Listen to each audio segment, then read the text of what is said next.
কল্পনা করো 14 ঘন্টা না খেয়ে থাকলে তোমার শরীরে একটা অসাধারণ পরিবর্তন শুরু হয়, যেন শরীর নতুন করে জেগে ওঠে। সাহুর খাওয়ার পর শরীর প্রথমে সেই খাবারের চিনি গ্লুকোজ ব্যবহার করে, রক্ত আর লিভার থেকে এনার্জি নেয়। 8 থেকে 12 ঘন্টার মধ্যে গ্লুকোজ শেষ হয়ে যায়। এখন শরীর নতুন উপায় খুঁজতে শুরু করে। তারপর শরীর ফ্যাট পোড়ানো মোডে চলে যায়, জমা করা চর্বিকে এনার্জিতে পরিণত করে, যেন লুকানো শক্তি বের করে আনে। এখানেই আসল মজা। শরীর পুরনো নষ্ট সেলগুলো পরিষ্কার করে তারপর মেরামত করে, যেন ভেতর থেকে নতুন করে জন্ম নিচ্ছে। গ্রোথ হরমোন বাড়ে, শরীরের ভেতরের জ্বালা পোড়া কমে যায়। এটা যেন একটা পুরো রিসেট বাটন চাপা। অনেকেই তখন মনে করেন আরো ফ্রেশ, হালকা আর মাথা একদম পরিষ্কার, যেন মনের ঝাপসা ভাব চলে গেছে।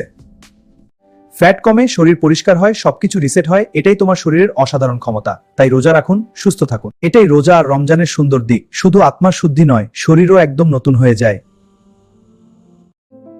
ডক্টরের থেকে এমন আরো হেলথ টিপস পেতে এখনই সাবস্ক্রাইব করুন কিউর উইথ ডক্টর।